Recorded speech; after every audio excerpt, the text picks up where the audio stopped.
எல்லா புகழும் புகழ்ச்சியும் எல்லாம் அல்ல அல்லாஹ் ஒருவனுக்கு உரித்தாகட்டும். அவனது சாந்தியும் சமாதானமும் நம் உயிரிலும் மேலான நபிகள் நாயகம் ஸல்லல்லாஹு அலைஹி வஸல்லம் அவர்கள் மீதும், அன்னாரின் நல்லற தோழர்கள் தோழியர்கள் மீதும், இங்கே ஒன்று குழுமிருக்கின்ற நம் அனைவர் மீதும் என்றும் நிலவட்டுமாக.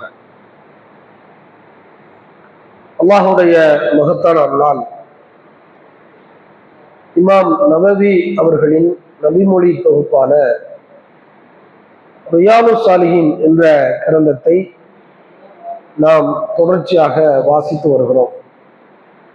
அதுல 10வது பாடம் பாபுன் ஃபில் முபாதிரத்தி இலல் கைராத், நன்மையான செயல்களை விரைந்து செய்தலும் தடுமாறாமல் அதை செயல்படுத்த முயற்சி செய்ய ஆர்வமூட்டுதலும் என்ற தலைப்பின் கீழ் நம்ம பார்த்து வருகிறோம்.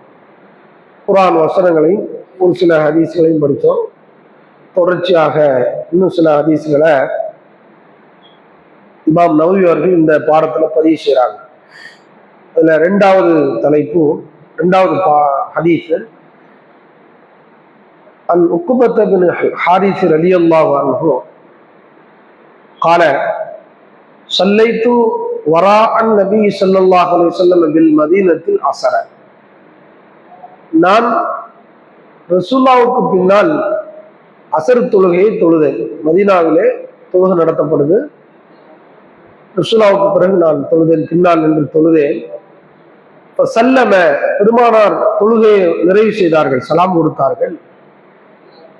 சும்மா காம முஸ்ரியன், விரைவாக எழுந்தாங்க. ரசூலா சலாம் கொடுத்தோன்னே ரசூலா உட்கார்ந்துருப்பாங்க, தக்பீர் சொல்லுவாங்க, சுப்ஹானல்லாஹ் சொல்லுவாங்க, அவுராதுகளை ஓதுவாங்க, பிரார்த்தனை செய்வாங்க. இது ஒழுக்கம், ரசூலா கட்டுக்கின்ற ஒழுங்கு. இன்னைக்கு என்ன செய்யறாங்கன்னா, அசர் தொழுகை முடிச்ச உடனே சலாம் கொடுத்தோன்னே ரசூலா எந்திரிச்சாங்க விரைவாக.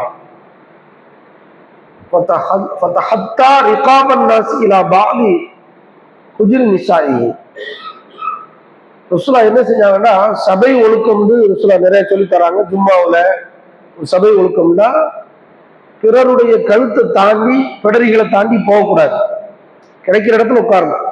அதே மாதிரி உட்கார்றவங்களுக்கு என்ன சபை ஒழுக்கம்னா, வரிசையா முதல்ல உட்கார்ந்தோம். சப்புல வர்றவங்க முதல்ல இடம் கிடைக்கும்போது பின்னாடி உட்காரக்கூடாது. இது ரசூலா சொல்லி தந்துருக்கிறாங்க. ரசூலா சுன்னத்துக்கு மாத்தமா செய்ய மாட்டாங்க. ஒரு அவசர தேவைக்கு போகலாம், ஒரு அவசரத்துக்கு போட்டாங்க, சட்டத்தை பிரேக் பண்ணலாம். இப்போ அவசரத்துல தேவை ரசூலா என்ன செஞ்சாங்கன்னா, விரைவாக எழுந்து முடிச்ச பிறகு இந்த இடத்துல பிரேக் பண்றாங்க சட்டத்தை. மக்களின் பிடரிகளை தாண்டி விரைவாக சென்று தன்னுடைய மனைவிமார்களுடைய இல்லத்தில் ஒருவருடைய இல்லத்துல நுழைஞ்சிட்டாங்க. தொழுகை முடிக்காங்க, ரொம்ப அவசரமா எந்திக்கிறாங்க, துவாலாம் சொல்லல, திக்ரு செய்யல, விரைவா மக்களுடைய பிடரிகளை தாண்டி, மக்களை தாண்டி தாண்டி என்ன செய்றாங்க, மனைவிமார்கள் ஒருவருடைய இல்லத்துல நுழைகிறாங்க. போய் இப்படி இந்த காட்சியை சஹாபாக்கள் பார்த்த உடனே, இந்த ரசூலா எவ்வளவு வேகமா போறாங்க, இந்த வேகத்துக்கு என்ன காரணம்? ரசூலாவுடைய வேகத்தை பார்த்தவுடன் சஹாபாக்களுக்கு திடுக்க வந்துருச்சு.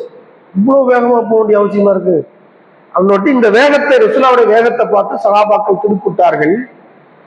ஹரஜ அலையும், போன வேகத்துக்கு ரசூலா திரும்பிட்டாங்க. அவசரமா போறாங்க, வித்தியாசமா ஒரு நடக்கு, போன வேகத்துல திரும்ப மக்கள்கிட்ட வர்றாங்க.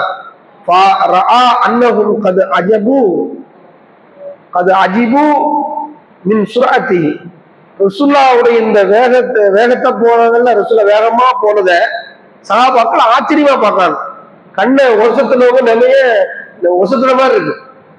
ரசூலுல்லாஹ்வுடைய வேகத்தை பார்த்து சஹாபாக்கள் ஆச்சரியம் அடைந்து நிற்கிறாங்க, திடுக்கத்தோடு இருக்கிறாங்க. திரும்ப போன வேகத்துக்கு ரசூலா வந்து பாக்குறாங்க. சஹாபாக்கள் ஆச்சரியமா பாக்குற அந்த பார்வை ரசூலா பாக்குறாங்க.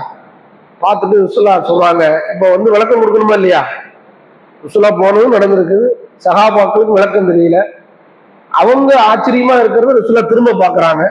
அதுக்கு கேள்வி இருக்குன்னு அர்த்தம். ஏன் இவ்வளவு விரைவா போனீங்க அப்படிங்கிறத பார்வையாலே கேட்கிறாங்க. இந்த சம்பாஷணை இல்ல, ரசூலாவும் சஹாபாக்களுக்குள்ள பார்வையில பேச்சு நடக்கு.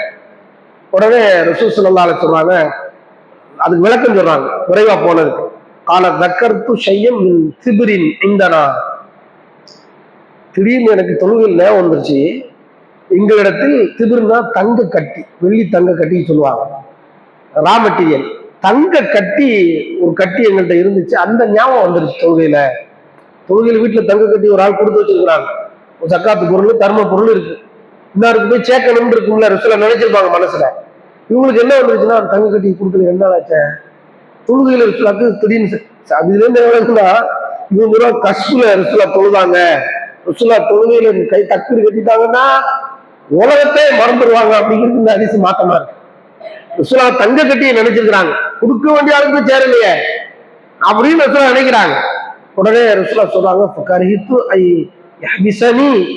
அந்த தங்க கட்டி என்னை தடுத்து விடும் என்று நான் அஞ்சுகிறேன். அப்படியே இருக்கலாம். தொழுகையில சிந்தனையை தடுத்து விட்டது அப்படியே இருக்கலாம்.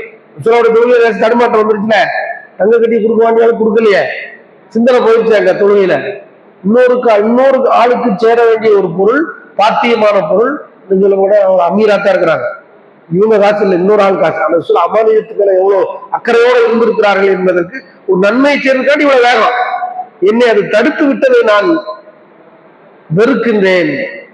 அமர்த்து கிஸ்மத்தி, எனவே இந்த தங்க கட்டிய இன்னாருக்கு கொடுத்துருங்க, பங்கு வச்சிருங்க என்று மனைவிட்ட சொல்றதுக்காண்டி போனேன். சொல்லியாச்சுன்னா பொறுப்பு முடிஞ்சிருங்க, இந்த நபருக்கு கொடுக்கணும், போய் ஆளுக்கு பங்கு வச்சிருக்கோமா, நாளுக்கு போய் சேரணும் அப்படின்னு சொல்லிட்டு வந்தேன் மனைவிட்ட அப்படின்னு சொல்ல சொல்றாங்க. பாருங்க, ஒரு ஞாபகம் வந்த உடனே தொழுகை நிக்கிறதுனால ரசூலா தொழுது முடிச்சுட்டு போறாங்க. தொழுகை ஞாபகம் வந்துருச்சு, வந்த உடனே திக்கு இருக்கிற எல்லாத்தையும் விட்டுட்டு அதை ஞாபகம் வந்த உடனே சொல்லிருக்குமே, நேரம் எந்திரிச்சு போய் அவ்வளவு வேகமா போய் மனைவிட்ட சொல்லி திரும்ப இடத்துக்கு வந்து அமர்ந்தாங்க, திக்ர செஞ்சாங்க, போனாங்க. அடுத்த அந்த அதிசயம் இல்லை, நம்ம எடுத்துக்கிற வழிதான். இப்போ ஒரு நன்மையை செய்வதற்காக ஏதேனும் மறதி ஏற்பட்டால் அல்லது காலதாமதம் ஏற்பட்டால் ஞாபகம் வந்த உடனே என்ன செஞ்சிடணும், அதை தாமதம் இல்லாமல் செய்யணும். அப்ப இபாதத்துகள்ல விரைவு இருக்கணும், ஸ்பீடு இருக்கணும், அதுக்கான முயற்சி இருக்கணும் என்கிற செய்தியை என்ன செய்யறாரு, இந்த ஒரு வார்த்தைக்காண்டி இந்த அறிஞர் கொண்டு வராரு. முஸ்லிம் ட்ரெஸ்ல வரைஞ்சாங்க, ஞாபகம் வந்தோன்னு அதை ஓட்டி ஓடுனாங்க நன்மையை நோக்கி அப்படின்னு வருதுல, இந்த வார்த்தைக்காக இந்த ஹதீஸ் என்ன செய்யறாரு, பதிவு செய்யறாரு. ஞாபகம் மருந்து விட்டுருங்க, நமக்கு எல்லாம் ஞாபகம் இருந்து வீட்டுல இருந்துமே வாங்க சொல்லியாச்சு, வீட்டுல இருக்கிறோம், செல்போன் பார்த்துக்கிட்டே இருக்கோம், இக்காமத்துக்கு செல்லுல அடிக்கி திரும்ப இக்காமத்து சொல். மதீனாவில் உள்ள மக்கால் உள்ள சாப்பிட்டா 10 நிமிஷத்துல இக்காமத் இன்டர்வியூல சாப்பிட்ற ஃபுல்லா திரும்ப இக்காமத்து சொல்லுது, அப்பவும் நோண்டிக்கிட்டே இருக்கோம். அப்புறம் திரும்ப நம்ம மர்க்கஸ்ல இக்காமத்து சொல்ற சத்தம் கேட்கு, அல்லாஹ் அக்பர் அல்லாஹ் அக்பர்னு. அப்பதான் இக்காமத்து சொல்றாங்க, ஏற்கனவே செல்லுல வச்சாச்சு, 20 நிமிஷத்துல இக்காமத்து, 10 நிமிஷத்துல நம்ம செல்லுல இக்காமத்து சொல்லுது. இருந்தாலும் மனசு செய்ய மாட்டேங்க, ஒரு வீடியோ பார்த்துருவோமே, ஒரு பேச்சு பேசிடுவோம், ஒரு தீவன் நின்றுவோமே என்று நம்ம மனதில் எப்படித்தானே இருக்கு. 20 நிமிஷத்துல என்னத்தை பெரிய நம்ம மாற்ற முடியும் உலகத்துல? தொழுகைக்கான பயணத்துக்கு தயாராகலையே, அப்ப நம்ம சுலவா இருக்கு. ஏன்னா ரசூலுல்லாஹ்வுடைய செயலை பாருங்க, தொழுகையில் சின்ன ஞாபகம் வந்தோட உடனே சலாம் கொடுத்து முடிச்சு நன்மைக்கு வரையறான். இந்த செய்தி ஒரு மூவிடத்தில் பொதுபோக்குத்தனம் இருக்கக்கூடாது. ஒருவேளை மறதியினால ஏற்படக்கூடிய பிழையாக இருந்தாலும் நினைவு வந்தவுடன் தாமதம் இல்லாமல் செய்யும். பல நினைவூட்டல்கள் நமக்கு கொடுக்கப்பட்டும் நாம் நினைவற்றவர்களாக இருக்கிறோம், தடியில உஷார் இல்லாதவர்களாக இருக்கிறோம். இந்த செய்தி நமக்கு உஷாரம் ஊட்டுது. இந்த செய்தி முக்கியமான ஒரு செய்தி. நன்மையில் விரையுங்கள், தாமதப்படுத்தாது. ஒரு நன்மை தெரிஞ்சுட்டு இது ஒரு நிர்வாகவியல் கோட்பாடு. அட்மினிஸ்ட்ரேஷன் பிரிஸ்கிரிப்ஷன்ல, அட்மினிஸ்ட்ரேஷன் ஃபாலோ அப்ல இதை ரொம்ப முக்கியமா சொல்றோம். அந்த ஹதீஸ் உலகத்துக்கு லாபம். இப்போ நிர்வாகவியல் அம்சத்துல ஒரு தலைமை ஆசிரியரா இருக்கிறீங்க, ஒரு சூப்பர்வைசரா இருக்கிறீங்க, ஒரு சிஇஓ இருக்கிறீங்க, ஒரு நிறுவனத்திற்கு தலைமை அதிகாரியாக இருக்கிறீர்கள் என்றால் உங்களுக்கு 4 பேர் வேலை பார்க்குறாங்கன்னா அவங்கள மேய்க்கணும். அவங்க லீவு சொல்லுவாங்க, அவங்க காரணம் சொல்லுவாங்க, தாமதத்துக்கான காரணம் சொல்லுவாங்க. ஒரு ஆளுக்கு போல இன்னொரு ஆள் சப்ஜூட் மாத்தி விடணும். இப்ப இந்த மாதிரி அம்சம் தலைமை பொறுப்பாளர்களாக இருப்பவர்கள் தகவலை கேட்ட உடனே அடுத்த ஆள்கிட்ட பாஸ் பண்ணிடணும். நம்ம கொஞ்ச நேரம் கழிச்சு பாஸ் பண்ணணும் அப்படின்னா நீங்க மறந்துடுவீங்க, வேற வேலைக்கு போய் அந்த இடத்துல யார் வேலை செய்ய வேண்டுமோ அந்த பெண்டிங் இருந்துகிட்டே இருக்கு.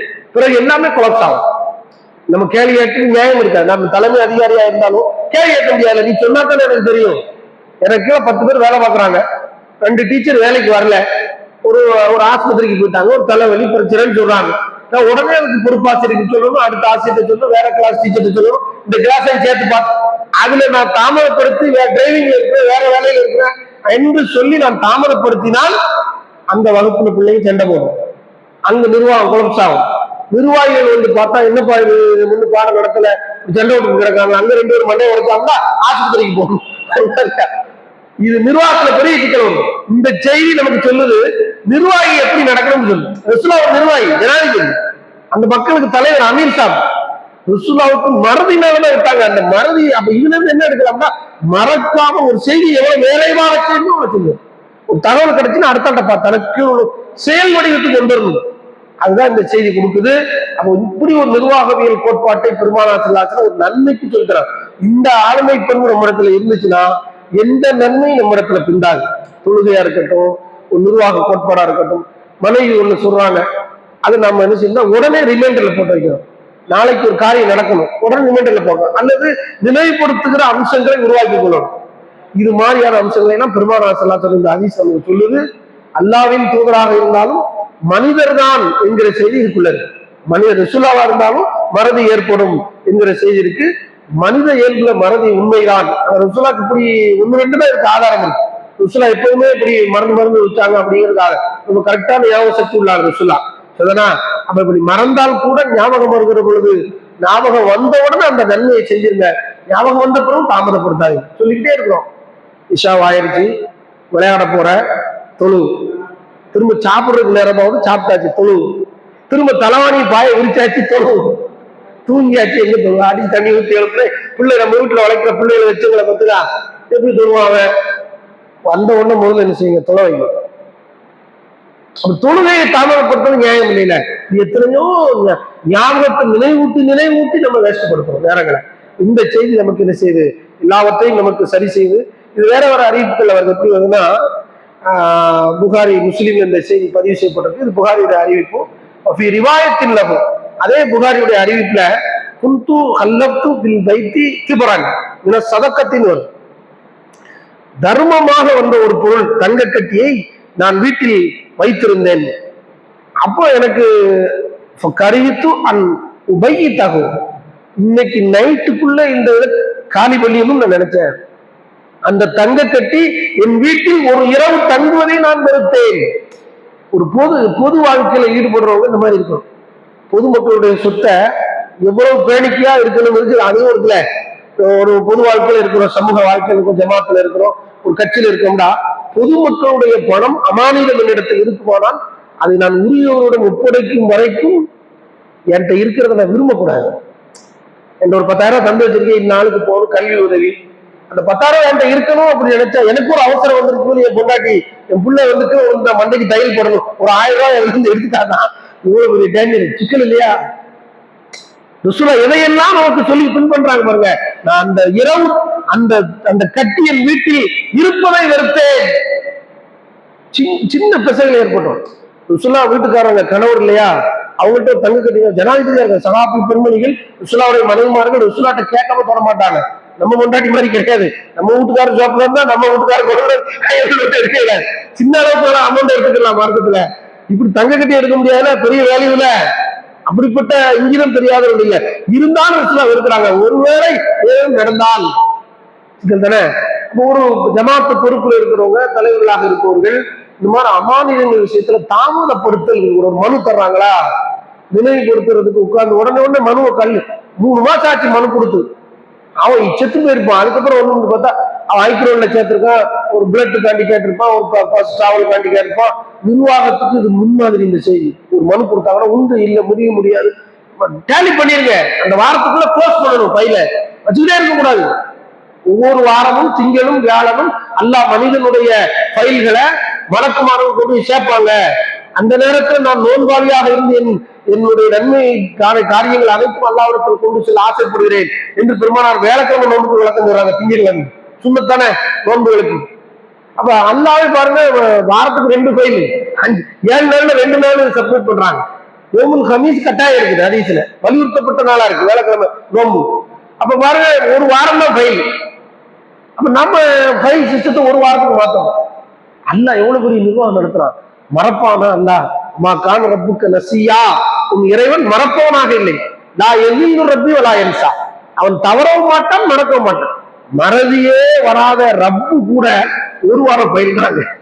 எப்படிப்பட்ட நிர்வாகத்தால என்ன அர்த்தம்? மனுஷனுக்கு கத்து கொடுக்காம நான் உங்களோட டாப்பான ஆளை வச்சிருக்கிற மலக்குமார்களை சோர்வு வராத கூட்டத்தை வச்சு வேலையாகிறேன், வேலைக்கும் வந்துடணும், திங்கக்கிழமை ஃபைல் வந்துடணும்னா மனுஷன் ஃபைலை தாமதப்படும், ஒரு விஷயம் டக்குன்னு முடிக்கணும். தொழில போட்டா அவனுக்கு 1000 பிரச்சனை இருக்குல்லன்னா அவன் வேற சப்ஜெக்டுக்கு போயிடுவான், நம்மள நம்பிக்கிட்டு இருக்க மாட்டான். இந்த மாதிரியான செய்தி எல்லாம் பெருமான நன்மைக்கு எவ்வளவு விரைய வேண்டும் என்பதை நிர்வாகவியல் கோட்பாடுக்குள்ள இருக்குது. வெறும் அதிசயம் படிச்சுட்டு போயிடக்கூடாது. அத்தனையும் ருசுலா குடும்பத்துக்கு சொல்றாங்க. எல்லா பிரச்சனையும் வரும்ல. ஒரு லிட்டர் தேங்காய் எண்ணெய் இல்ல வீட்டுல, காலியா போச்சு. நாளைக்கு பிள்ளைகளுக்கு டிஃபன் 3 வீட்டுக்கு தாளிக்கிறதுக்கு ஒண்ணு இல்ல, வீட்டுக்கார 2 நாளா சொல்றா எனக்குன்னு நம்ம இருந்தோம்னா குடும்ப நிர்வாகம் விளங்காது. இல்லையா, உண்டா இல்லைன்னு சொல்லணும்ல. எதையாவது ஒண்ணு வச்சு செய்யும்போது மாத்தி ஏற்பாடு கொடுக்கணும். இல்லைன்னா தயிர் சாதத்தை போட்டு விட்டு தாளிக்காம மாத்தி ஏற்பாடாக கொடுக்கணுங்க. இன்னும் வாங்குறனா இல்லையான்னு எதுவும் சொல்ல வேண்டும். இன்னும் நிர்வாகம் கண்டுக்கிறாம வருமா இல்லையா? அது போய் குலாவுல போய் முடியுதா இல்லையா? பஞ்சாயத்து வருதா இல்லையா? மாமியார் வராளா இல்லையா? நம்ம வீட்டுக்குள்ள பிரச்சனைக்கு சாதாரண மேட்டர் நினைக்க அதுல இவ்வளவு இடிபத்துக்கள் இருக்கு. நிர்வாகவியல் கோட்பாட்டுக்கும் இந்த செய்திகளை நீங்க எடுக்கணும். குடும்பவியல் நிர்வாகம், ஜமாத்து நிர்வாகம், பெருமானார் சில எல்லாத்தையும் என்ன செய்யறாங்க, சர்வசாதாரண ஒரு செயல காட்டிட்டு போயிட்டாங்க. இத்தனை முன்மாதிரி இந்த செய்தியில இருக்குது பாருங்க. நன்மையில எவ்வளவு சொர்க்கத்தை இழந்துருது நிமிடப்பொழுத, ஒரு சொர்க்கத்தை பெற்றுவிய நிமிடப்பொழுதுல. இப்படி ஒரு மார்க்க இஸ்லாம் மட்டும்தான். கணப்பொழுதில் சொர்க்கத்தை பிறையலும், கணப்பொழுதுல சொர்க்கத்தை விடையலும், நரகமும் கிடைக்கும் கணப்பொழுதுல. எல்லாமே நன்மை தீமையை தீர்மானிக்கிற அம்சங்கள்ல பெருமானார் ஸல்லல்லாஹு அலைஹி தீமையை விட்டுருங்க, தீமையை செய்யணும் முடிவெடுத்து தாமதப்படுத்தி விட்டுறதா நல்லது. நன்மைக்கு தாமதப்படுத்தல் நல்ல வழி கிடையாது. நன்மையை நாசமாக்கணும். பாருங்க, ரசூலுல்லாஹ் காலத்துல இப்படி ஒரு சம்பவம் நடக்கும். அந்த ஜாபிர் பின் ரலியல்லாஹு, ஜாபிர் பின் அப்துல்லாஹ் ரலியல்லாஹு, ஜாபிர் பின் அப்துல்லா சொல்றாங்க, அவங்க என்ன செய்யறாங்க கேட்டா, ஒரு மனிதர் ரசூலுல்லாஹ்ட்ட வர்றார். கால ரஜுலுன் லிநபி ஸல்லல்லாஹு அலைஹி வஸல்லம் யௌம் உஹுதின், உஹது போர் அன்னைக்கு ஒரு மனிதர் வந்தார் ரசூலுல்லாஹ்ட்ட. உஹது போர் நடக்கு போர்க்களத்துல. இப்ப அவர் கேட்கிறாரு, அரைத்த இன் குத்தில்து ஃபஐனான யா ரசூலல்லாஹ், அல்லாஹ்வுடைய தூதரே, நான் இந்த போரில் சண்டையிட்டு கொல்லப்பட்டால் எங்கே இருப்பேன், சொர்க்கமான்னு கேட்காரு. அவர் எங்க இருப்பேன்னு அர்த்தம், செத்து போயிட்டாருன்னா அல்லாட்ட போயிருவார்ல, சொர்க்கத்துல இருப்பேனா அப்படிங்கிற சந்தேகத்தை கேட்காரு. சொர்க்கம் போயிருவேனா, எங்கே இருப்பேன் போர்க்களத்தில் இறந்தால் அப்படின்னு கேட்கிறாரு.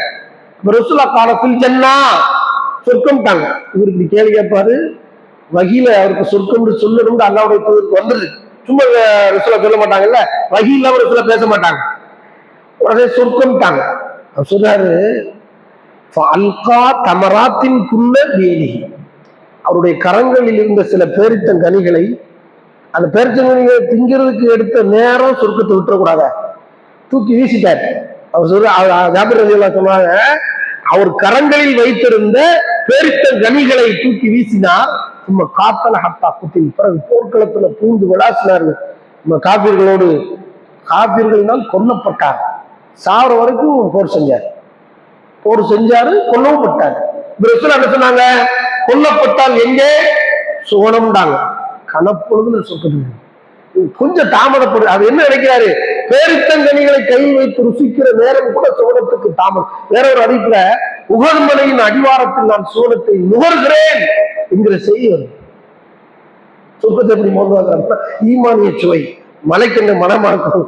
சொர்க்கத்தை கண்ணையா பார்த்தா, சொர்க்கத்துக்குள்ள போனா நறுமணமா தான் இருக்கும். அந்த நுகி என்னது ஹயாத்தன் தையிபாண்டலா சொல்லலாம், நறுமணம் மிக்க வாழ்க்கை அப்படின்னு அந்த வசனத்துக்கு எடுக்கலாம். தையிபாவும் நல்ல வாழ்க்கை, நறுமணம் மிக்க வாழ்க்கை. சொர்க்கம் மணக்கத்தான் செய்யும். நாராது, நாறுதல் என்ற வார்த்தை கூட மனம் தான். நாறுதல் என்ற தமிழ் வார்த்தை கூட மனம் என்று போதுதான் குர்ஆனோட சொல்லுது. அது நல்லா புரிஞ்சுக்கணும்.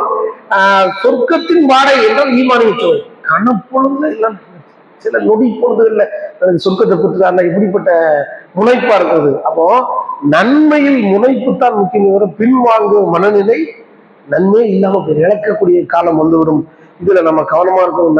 நன்மைன்னு தெரிஞ்சா, ஒரு மையத்தை பார்க்க போனோம், ஒரு ஜனாசா, டக்குன்னு அவங்க வர்றாங்க, இவங்க வர்றாங்க, யாரு வர்றாங்களோ வரலையா, ஆளை சேர்க்க முடிஞ்சா சேர்ந்து போயிருங்க. ஒரு நோயாளி நல்ல விசாரிக்கணும், பாக்குற நண்பரை கூப்பிட்டு வரல, நம்ம போயிடணும். நன்மை நமக்கு தான் வேணும். அவருக்காக இப்படி எத்தனை தீமைகள், எத்தனை நன்மைகளை இழந்திருப்போம். அப்படி பார்க்கலாம். ஒரு சகாபி இப்னு உமர் என்று நினைக்கிறேன், கீராத்து நன்மையை பத்தி சொல்றாரு. அவருக்கு ஹதீஸ் தெரியல, கிடைக்கல. அப்போ சொல்றாரு, அபூ ஹுரைரா சொல்றாரு, ஜனாசாவை பின்தொடர்தல், ஜனாசாவை தொழுதல், பின்தொடர்தல், அடக்கம் செய்யற வரைக்கும் 2 கீராத்து நன்மை. இவர் தொழுறதை மட்டும்தான் இத்திபாவின் ஜனாசா இருக்கு, அது முஸ்லிமுடைய கடமை.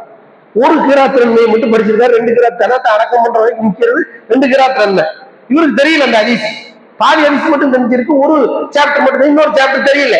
இப்ப இவருக்கு சொல்லப்படுது இல்ல, ஜனாசா பின்தொடர்றது, தொழுவது, ஜனாசை அடக்கம் பண்றதுக்கு ஒரு கிராத். உடனே இல்ல இவரு அபூ ஹுரைரா எப்ப பார்த்தாலும் ஏதாவது நிறைய சொல்லுவாரு, கிராத் செக் பண்றாரு ஹதீஸ. ரசூலுல்லாஹ்வுடைய மனைவி ஆயிஷா ரலியல்லாஹு அன்ஹா அவர் கேட்கிறாரு, இப்படி அபூ ஹுரைரா சொல்றாரு ஜனாசாவை அடக்கம் பண்றது கீராத் இருக்குங்கிறார, என்ன செய்யறது அப்படின்னு ஒட்டி. ஆமா ரசூலுல்லாஹ் சொல்ற கேட்கிறேன், இப்படி தொடையில தட்டி எத்தனை கீராத்து நன்மைகளை நான் இழந்து. ஒரு கீராத்துங்கிறது ஓதுமலை அளவுக்கு நன்மை, ஓதுமலை அளவுக்கான நன்மை. எத்தனை கீராத்து நன்மைகளை நான் இழந்து விட்டேன். ஒரு கதி அவன் வேலைக்கு வரல, ஹதீஸ் தெரியல. நம்ம நமக்கு அப்படி நினைச்சோமா? இந்த ஹதீஸ் நமக்கு அப்போ சஹாபாக்களுடைய முனைப்பை பாருங்க, இழந்ததற்காக வருத்தப்படுகிறார்கள், இன்னும் விட்டக்கூடாது அப்படின்னு அர்த்தம். உறுதி பிரமாணம், தனக்குத்தானே செய்கிற செல்ஃப் கான்பிடன்ஸ், உறுதி பிரமாணம். நன்மையில என்னைக்கு நம்ம பின்திடக்கூடாது. உமருக்கு அபூபக்கருக்கு நடந்த சண்டைகள் அனைத்தும் நன்மைக்கு தான். அபூபக்கரை ஜெயிக்கவே முடியாது, நிறைய சொல்லலாம், வரலாற்றில் கூட அப்படி பார்க்கிறோம். அபூபக்கர் ரலியல்லாஹு அன்ஹு ஒரு 6 மாத காலம் அமைச்சரவையில இருக்கின்ற பொழுது, ஜனாதிபதியாக இருக்கின்ற பொழுது அவருக்கு நேரமே இல்லை சம்பாத்தியம் பண்றது. அந்த நிர்வாக சிக்கலை பெருசாகி போச்சு, அதை சரி பண்ணணுமா இல்லையா, அந்த நிர்வாக செட்டப் வர்றதுக்கு ஒரு 6 மாசம் ஆயிடும். பார்த்தா அப்போ ஒரு அமைச்சரவையில முடிவு எடுக்கு, அமைச்சரவையில் சாதாரண அமைச்சர் அஷரத்து முபஷிரீன் அத்தனை பேரும் அவங்கள்ட்ட முடிவு எடுத்து அவங்க சொல்றாங்க, நீங்க அல்லாஹ்வுக்காண்டி அர்ப்பணிக்கிறீங்க, சம்பளம் தேவைக்கு எடுத்துக்கங்க அப்படின்னு சரின்னு சொல்லி ஒரு தேவைக்கு அடிப்படையான தேவைகளுக்கு எடுத்துக்கிட்டாரு. எடுத்தா அவர் அதுக்கப்புறம் 6 மாசம் ரிலீஸ் ஆயிட்டாரு. நிர்வாகங்கள் எல்லாம் தெளிவா போய்கிட்டே இருக்கு, கண்காணிப்பு மட்டும் போதுங்கிற அளவுக்கு செட்டப் பண்ணிட்டார் நிர்வாகம். கௌரவமான ஆள் அபூபக்கர். அதுக்கப்புறம் முடிவு எடுக்கிறாருன்னா, இந்த 6 மாதம் அரசாங்க கஜானாவில் இருந்து பெற்ற, பைத்துல் மால்ல பெற்ற இந்த கடனை உழைத்து அடைத்து விட வேண்டும் என்று கங்கணமா வேலை செய்யறத சஹாபாக்கள் வேலை செஞ்சு 6 மாசம் கடனை அடைச்சிருந்தாரு. அமைச்சர் எல்லாம் கூப்பிட்டு வாங்கின காசு சம்பளம் நெஞ்சில போனா முடிஞ்சு போச்சு, அது பறக்கத்து கொடுக்க வேண்டிய அவசியம் இல்லை. ஆனா இவரு மனசுல இருக்க, நான் கடனை அடைச்சிட்டேன், ஒரு பைசா கிடையாது அரசாங்க கஜானா, நம்ம சொல்லுமா எப்படி சம்பளம் தானே சொல்ல போனா ஹலால், அது இவர் நினைச்சாரு அடைச்சிட்டாரு. இது உமருக்கு தெரிஞ்சிருக்கு, அந்த அதுலயே உமர் இருக்காருல்ல, உமர் இருக்காரு. உடனே உமர் நினைக்கிறார், இதுல அபூபக்கர் ஜெயிச்சிடணும் அப்படின்னு ஆசைப்படுறாரு. இதுல அபூபக்கர் ஜெயிச்சணும். அபூபக்கர் அமைச்சரவைக்கு வந்த ஜனாதிபதியா வந்த புதுசுல சம்பளம் வாங்கியிருக்காரு. நம்ம வரும்போது சம்பளம் வாங்கக்கூடாது, உமருக்கு மேல ஜெயிச்சிருக்கிறதுல சொல்லி போட்டி ஓடுறதுக்கு வர்றாரு. பார்த்தா இவர் ஜனாதிபதி ஆயிரம். அபூபக்கர் 1-2 வருஷம் தான் இருக்கிறாரு, மௌத்தாயிராரு. 63 அவர் மௌத்தாயிராரு. 12 வருஷம் ஆட்சி உமருடைய ஆட்சி. வர்றாரு, சம்பளம் வாங்க மாட்டேன்னு சொல்லி கங்கரமா முடிவெடுத்து வர்றாரு உமருடைய.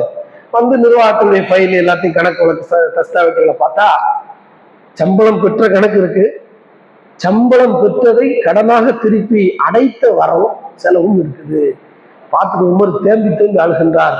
மரணத்த பிறகு உமரை என்னால் வெற்றி கொள்ள முடியவில்லையே என்கிற மனத்தாங்கள் ஏற்படுத்தி மௌத்தா போன பிறகும் அபூபக்கர் தானே ஜெயிக்கிறார், முடியலையே. இப்படிப்பட்ட நபி தோழர்கள் இந்த நன்மையில இப்படி நம்ம இருப்போமா? நன்மைக்காக வாய்ப்பு அப்படி முடிவு எடுக்கிறாங்க பாருங்க சஹாபாக்கள். இந்த நிலை நம்ம இடத்துல இருக்கும்டா இந்த சமூகம் கண்ணியப்படுத்தப்படும். அபூபக்கரை உமரை மன்னிப்பானாக, நம்மளை மன்னிப்பானாக. வாங்குறதோம் அல்ஹம்துலில்லாஹி ரப்பில் ஆலமீன். நன்மையில பின்தங்குதல் இல்லாத மன உறுதியால் நமக்கு தருவானாக. வாங்குறதோம் அல்ஹம்துலில்லாஹி ரப்பில் ஆலமீன்.